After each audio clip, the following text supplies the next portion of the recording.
What's going on, guys? BossUp86 here, back to another video, and today I'm here to do my AEW Dynamite review from Albany, New York, and boy, oh boy, AEW has gone off the fucking rails, hasn't it? They really jumped the shark on this bitch. I understand the whole thing with the post-media scrum, all the suspensions, and all the bullshit that happened there. I'm most likely going to do my separate thoughts on it maybe during this week, and I will be talking about how I will book the tournament for the world title. And I'll just say it right now, it will not be for the world title, it will be a number one contenders match. But anyways, I'm kind of spoiling how I would have booked it. I'm not going to go into big detail because I want to do a separate video on that. And plus, I have a big video that I finally got done setting up the notes for. I just needed time to do it, and I'll probably be doing it this weekend. But I am a little bit busy this weekend, so hopefully I'll make time for it. But holy shit, this company has been through hell lately. And I do want to apologize for not reviewing last week because, as I said on my SmackDown review, I was having some car troubles. Everything's fine now. I had to get an oil change, and well, I just need spark plugs and a coil, and I should be good to go. My car's still drivable. It's just it'll start sputtering here and there. But anyways, let's get right into the action now, shall we? With Jon Moxley versus Sammy Guevara for the semifinals. William Regal on commentary. The match was fine. I just can't get Sammy Guevara anymore. I mean, when he first joined the Inner Circle, he was a douche, but at least that was his character. Nowadays, he's just a fucking clueless twat that has Ty Conte with him. Speaking of Ty Conte, he didn't bring her out, and I'm like, oh, thank God. But then as soon as I said that, I'm like, they're going to be causing a distraction, aren't they? It was well worked. Moxley got targeted for a little bit. Eventually, he makes a big comeback. And then Jay and Ty come down. And Jay causes a big distraction. And I swear to God, I understand Ty wasn't heels. But Jesus Christ almighty, a fucking sloth could have gotten to the ring faster than she did. Low blows Moxley, but a kick out. Sammy goes for a senton. Doesn't work. More back and forth. Goes for to go to hell, but eventually gets hit with the Death Rider, and Moxley wins. Good. This is good shit. And then they just say, oh, we have something from MJF, he's in the back. But then MJF comes down, and he basically tries to heal, but the crowd ain't having it. They start cheering. He keeps calling them like a bunch of idiots, morons, and all that shit. And MJF is great. This is great shit. MJF's one of the best heels and promos going today. He's literally the modern Roddy Piper. And he talks about Moxley and how he brought the history that they had back a full year, 2 years ago. And he talks about Moxley's book and how Moxley was picked on and was always bullied and all that stuff. Then he brings up Moxley's addictions. He's glad he overcame that, and we're all glad that Moxley overcame his addictions as well. I can understand. I've never been there personally myself, but addictions are really hard to stop. It ain't going to go away that easily. And how he says, well, in the end, I was the demon, and I will become the new world champion that I never was. This was a great shit. Really, really, really great shit. And then he talks about Hathaway and his goons, basically. And he says, I've known him since I was 19 years old. He has more talent in his pinky finger than all of you combined. Hathaway and the Firm, which is W.S. Morrissey, the Guns, Page, and Moriarty.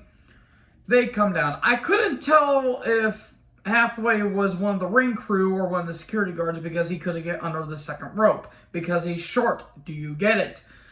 Look, Hathaway's a good promo, but this kind of felt like it just dragged a little bit.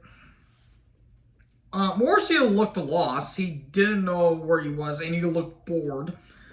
Like, Morrissey's in great shape, but I'm sorry.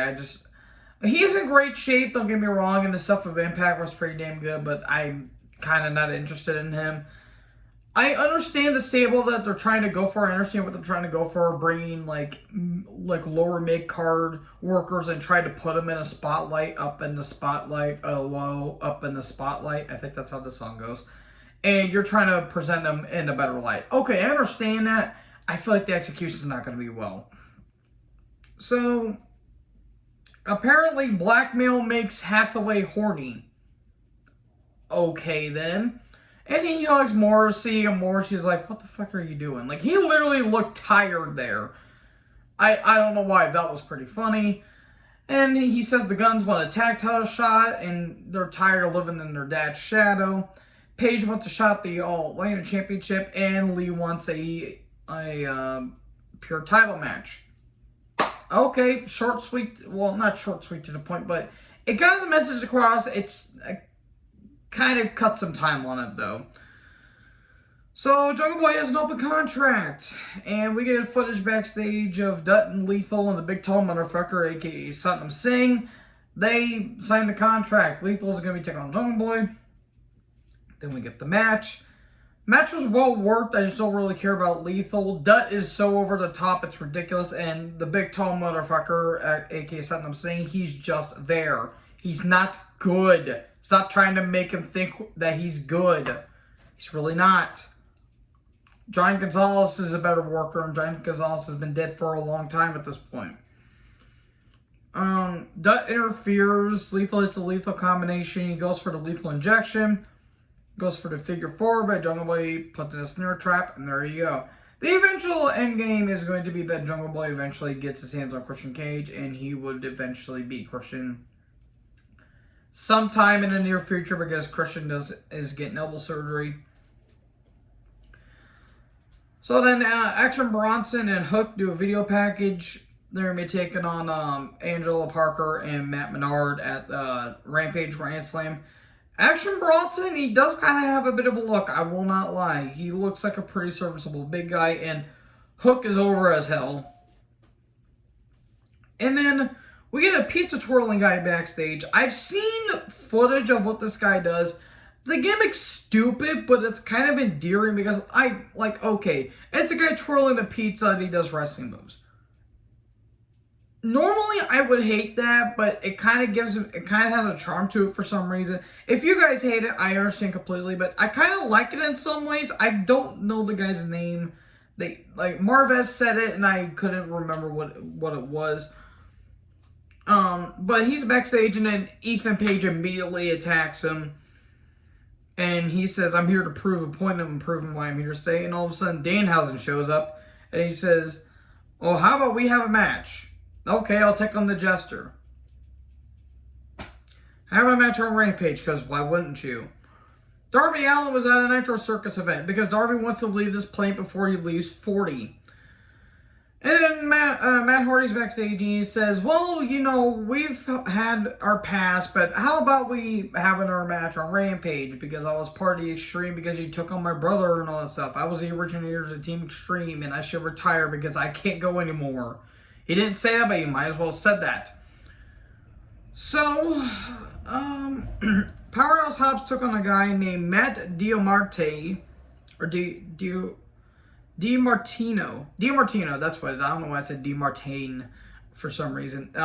Local talent. Hobbs literally beats him within like 2 seconds with the spine buster. He hit him with the spine buster so hard his tooth legit got knocked out. That was pretty funny. And he says, well, I beat Ricky in about 5 minutes. I proved my point. I want to move on. And Ricky's like, you called my name? Here I come. He comes out in the crowd, and they have a brawl. This will never be over, Powerhouse Hobbs. It'll never be over. The Death Triangle video package. The Lucha Bros talking about the tag title match. Then we get that match. Lucha Bros versus Swerve and Glory for the tag titles. It was a fine match. Kind of an odd match because Swerve is the definite heel because Swerve is just that damn good. Lee, kind of a face, but kind of a heel as well. He's a bit of a tweener, and Lucha Bros are over. Penta says, I love Alex Abrahantes. It was well worked. There's kind of a weird dynamic at one point. Lee, long darts, Phoenix, and Penta. I thought that was kind of funny. And then Lee gets hit with the Destroyer.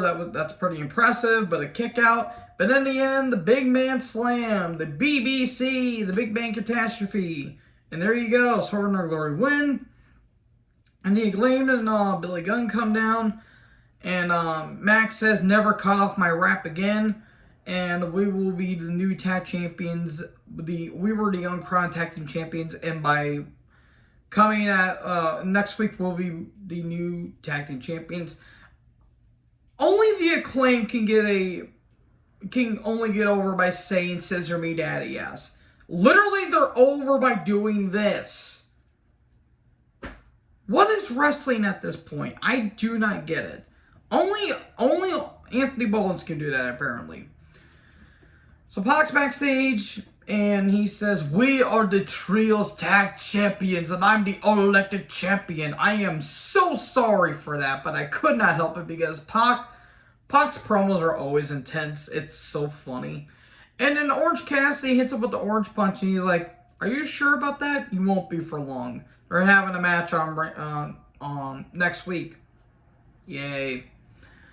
Then we get footage of Athena and Storm backstage, talking about their match, talking about Baker and Hayter because they attacked Hikaru Shida. And, well, there's kind of tension between Hayter and Baker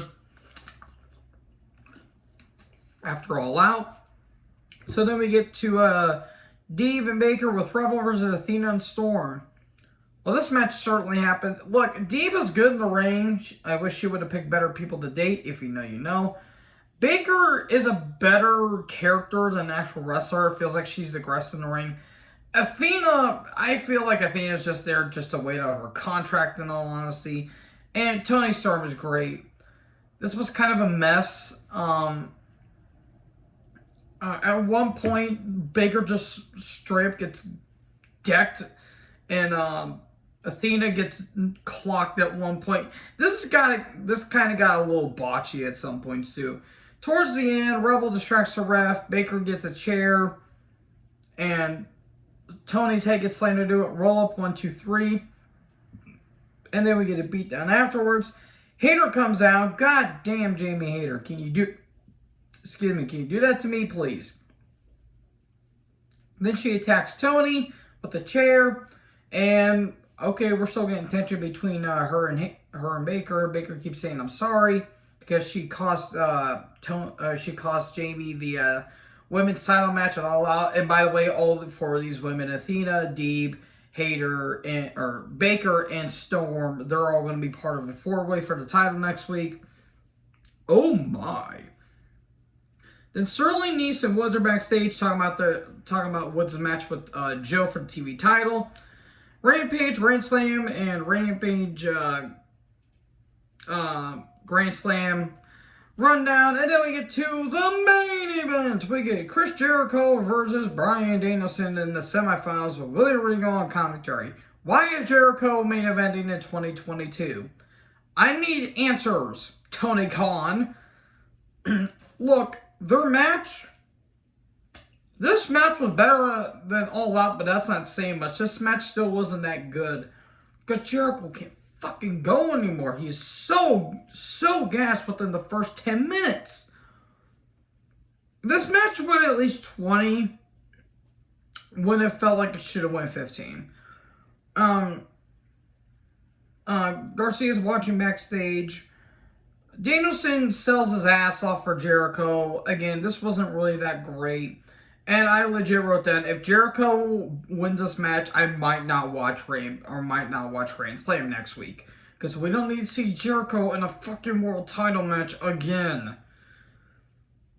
But during the halfway through the match, Danielson hurts himself. He hurts his foot. Jericho takes the boot off and he starts working on Daniel's foot. Figure 4 on the post. Jericho keeps attacking the leg. This really dragged towards the second half. Figure 4, but Danielson kept fighting back. Jericho kept going for the Judas effect, but Daniel kept fighting back. Boston Crab, but Daniel kept fighting back. Eventually, label lock. Daniel just grips on it hard. Not like that. Take it out of context. And there you go. Danielson wins. Thank fuck, we're actually going to get a good world title match. And Moxley comes down. He looks at Danielson.